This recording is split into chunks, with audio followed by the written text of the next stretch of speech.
I am Norma. I was named by my father, and the meaning of the name Norma is the teacher. And it has certainly turned out to be exactly that. In the early 1960s, yes, the 1960s, I had a near death experience. And at that time, I was 26 years of age, and I lived in London, England. I was married. We had one child, the very first child. And for about a month, I was not feeling well at all. And so I was on and off from work. And doctors did not seem to know what was wrong with me because I did not have the usual signs of pregnancy. And so I was out for about a month on and off. And then, even though I was not feeling well, it was time to return to work. And it's Monday morning. And I leave my baby, my son, with his babysitter. And I make my way to work in the city of London. I get to work, and throughout the day, I am experiencing excruciating pain. At about 4 o'clock in the afternoon, I look at the time, I look at the clock because we're scheduled to leave at 5. And it occurred to me that the pains I was experiencing felt like labor pain. So I asked to be released early, stepped into the elevator, and there was one other person in the elevator, and she was a Hindu young woman. Her name was Selena. I did not know Selena at the time, and we were the only two people in the elevator. And in those days, in the 1960s, elevators stopped with a jerk. And when the elevator stopped with a jerk, it seemed like all hell broke loose, and the pain intensified, and I collapsed. Now, Celine got very busy, and she attracted some other people, and they hailed a cab because the hospital was just a few blocks down the road. And they managed to get me into the cab. Somewhere while I was in the cab, I kind of came back into semi-consciousness, and she asked me, "What's your name?" I said, "My name is Norma." And then I went back into unconsciousness. They got me to the hospital, got me into the emergency room, and I'm out of it. I'm totally unconscious. Now, the cab driver who helped her to get me into the emergency room drove away with my handbag in his cab. He was unaware that he had done that, and he did return the bag the very next day. But the dilemma that they faced was that here was a patient, and all she could tell him was, "Who is she?" She said her name is Norma. What's her last name? I don't know. Where is she from? Where does she live? Where does she work? Selena knew nothing about me. And God bless her, she stayed. They took a picture of me in the unconscious state, and they gave it to the police. And the police set out to try to trace where my abode was, where I lived, and where my family was. In the meantime, I again come back to semi-consciousness for a moment, and I'm on a trolley, and there are two doctors wheeling this trolley into the operating room. And the doctor explained to me that I have a dead fetus inside of me, and they needed to do surgery to remove it, and by which time I went back into unconsciousness. The next thing I know is the pain is gone. There is no pain. I'm at perfect peace. The only problem is I'm on the ceiling, and I'm looking down at my body on an operating table. You talk about confused. I am thoroughly confused. How could I be in two places at the same time?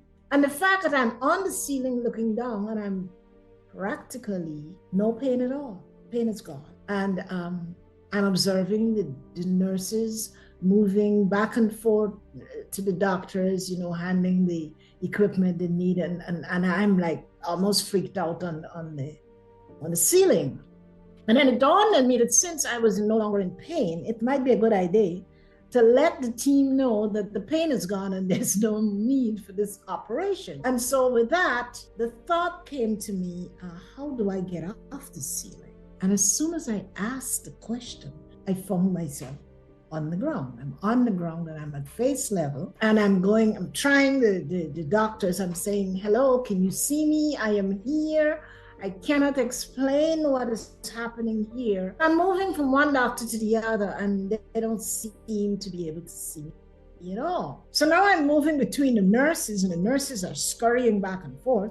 And I'm trying to say, hello, hello, this is me. I'm okay. There's no need for the emergency surgery, etc.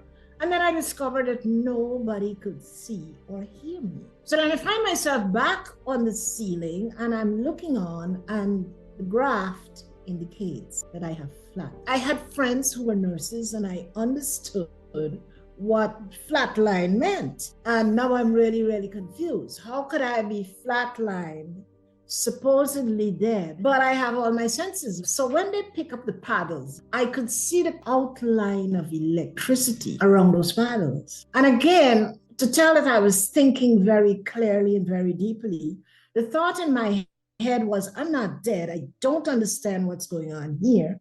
But if they apply that amount of electricity to my body, they will probably accidentally kill me. So is there a way I can get out of here before that happens? And with that thought again, I found myself moving through the ceiling and out into a very, very dark tunnel. The strange thing was I was not afraid. I am still at peace. I feel very light in my body. And I'm moving very swiftly, extremely fast through this very dark tunnel. And we come around a corner, and when we come around this corner, I could see the end of the tunnel before me. And at the end of the tunnel was this amazing velocity of light. It was like a kaleidoscope of color, and it kind of faded into white light as I'm approaching it.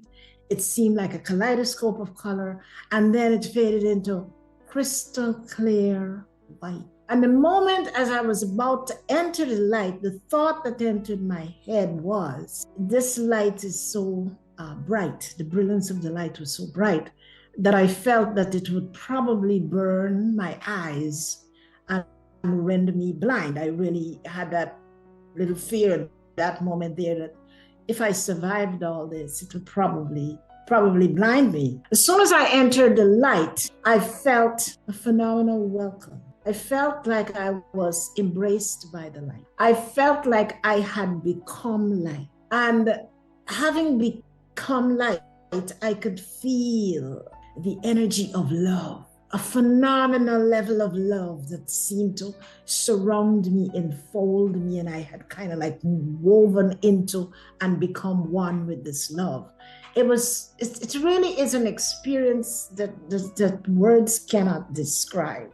Words are totally inadequate to describe the extreme feeling of love, that you're enveloped in love and this beautiful light that seems to make everything not only brilliant, but even the thoughts very brilliant. And the next thought I had was, how do I get around here? As soon as I had that thought, I found myself traveling, and I came to a point where I am facing what looked like a large television screen. Now, in the 1960s, television screens were very small. The screen lit up, and once it lit up, it was divided into 3 sections. Section on the left had a heading that says, the life that I had created. The second column was the way I had lived the 26 years, and the third column at that point was blank. So I'm looking at one column that says, this is your life as you had planned it. The middle column is, this is your life as you have lived it for the past 26 years. And the third column is blank. And then the screen begins to scroll. As the screen begins to scroll, now I can see what it is that I planned. And in the middle column now, I'm looking at and revising how I have lived this objective that I set for myself. And then when I turn my eyes to the last column, it said, objective not accomplished. And then it scrolled up a bit more. And now I'm out of childhood and I'm more into my teenage days. And again, I can see on the left-hand side the objectives that I had set in my plan and what it is that I should have accomplished during those years. Believe it or not, I don't feel judgmental. There's nobody judging what I'm reviewing. But now I'm amused because I'm thinking, I lived for 26 years. How could I not have known what it is that I had set for myself? And the fact that it seemed that I had lived the complete opposite to what was contained in my life's objective. And the column on the third side really amused me because at the end of each segment, objectives not accomplished, objectives not accomplished. And I'm standing there and I'm thinking, wow, that was kind of sort of wasted life. And there were things that I reviewed in the life I had just left, that answered some of my questions about life on earth. You see, I was a child who had many, many questions. I was raised in the Christian tradition, deeply, deeply centered in the Christian religion. And I had many, many questions about biblical texts. And so now I am looking at the way I live my life, and I am discovering that while I believed a lot of what was taught to me, it did not seem to have transferred into my knowing. Now, there was one piece of scripture that bothered me since I was 9 years old. And that piece of scripture was the piece of scripture where Christ said, I came so that you can have life and have it more abundantly. And I asked every pastor I ever encountered, well, what did Christ mean by that? Because he came, he himself died on a cross, and people have been dying ever since. So what did that mean? Or did it mean that when I asked the pastor whether it meant that Christ was perhaps telling us a lie, my mother drew me aside and very carefully said to me that I was not to even look in the pastor's direction while we were in church. Neither was I allowed to ask any questions because my questions was beginning to embarrass the pastor from whom I was seeking answers. And so I started to write my questions down. But this one question, as the review of the 26 years of my life came to an end, the question popped into my mind. And this burning question. And it seems to me like the burning question now took me to the Akashic record. The Akashic record is the record of everything that has happened in the worlds. And notice I said worlds, not just this world. And the outcome and what it has produced in terms of energy in our lives. So now I am drawn to an even bigger screen. And as I stand before the screen begins to scroll very slowly. And I'm now reviewing 6 previous lifetimes that I have lived. The very first one is in the very, very, very dark ages, when Earth was very dark and human beings walked around with torches. And I see myself in that lifetime, and there is tribal war. And the village in which I lived at the time, they were losing. They were on the losing end of the war, and they had some very deep concerns about the fact that if women and children died in the war, they would be hard pressed to be able to rise again. So they mustered as many little boats as they had, and they put us women and children in these boats, and they pushed the boats out to sea with what little food they had, in the hope that we would be preserved. The boat that I was in had 23 other women, and it sank, and we all drowned, which left within me fear of water and a fear of drowning. The next life that I envisioned was a life as a male. I was a male and I was a warrior, and it seemed pretty good at it too. Then the third life that I encountered, I was one of the women who were at the bulrushes when Moses was pulled out of the water.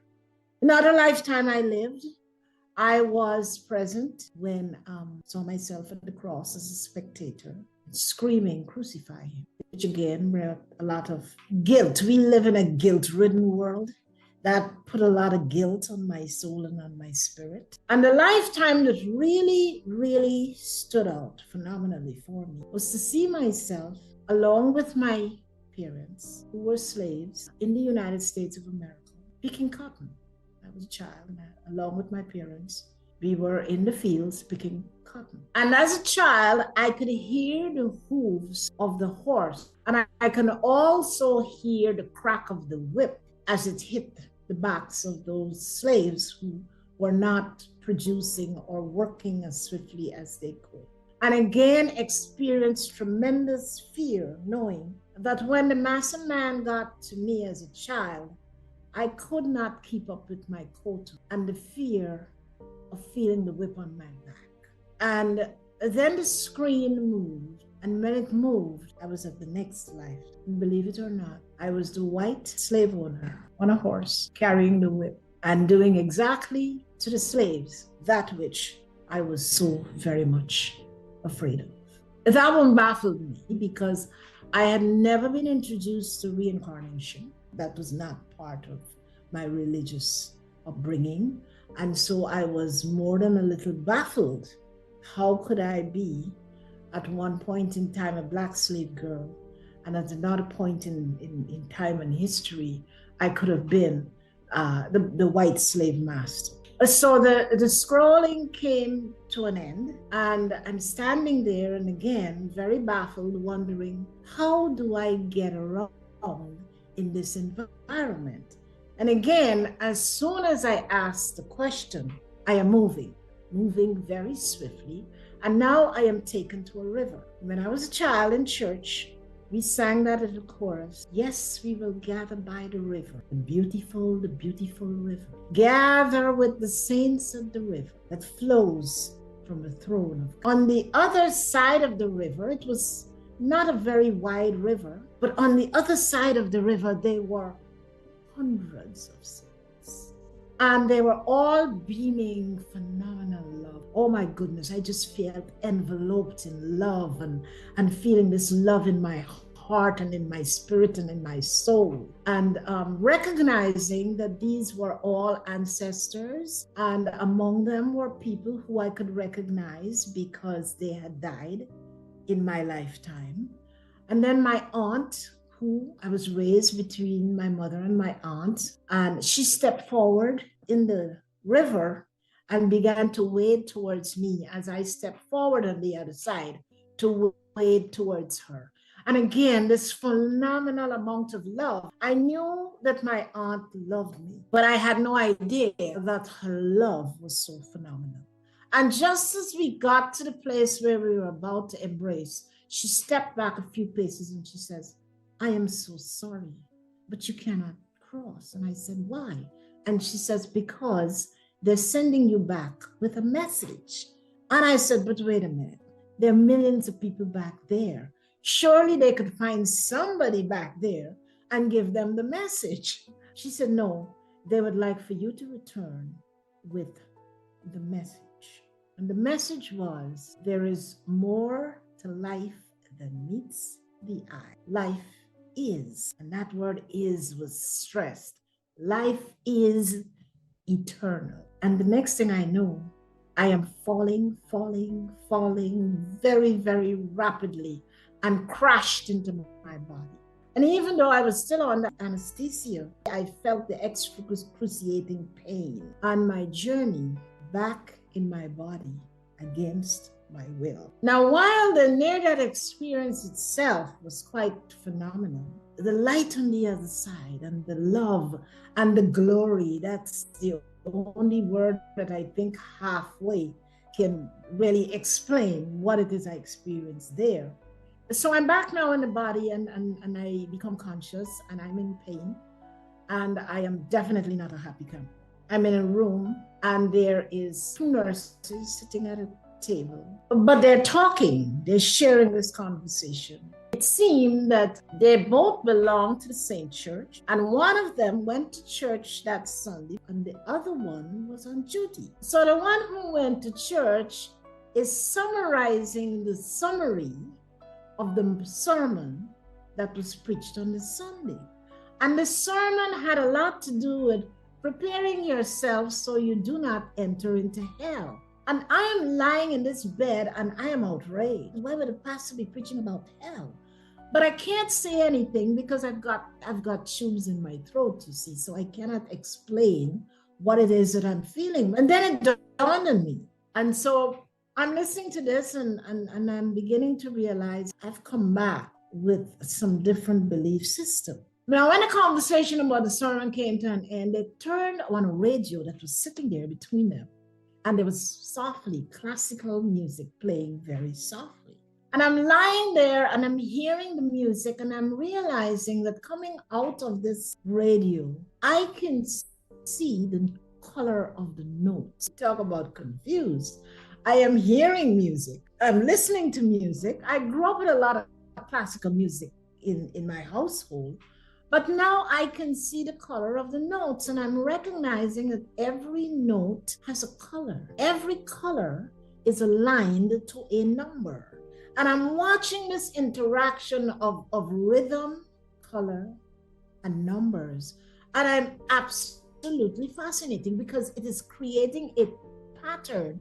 And guess what?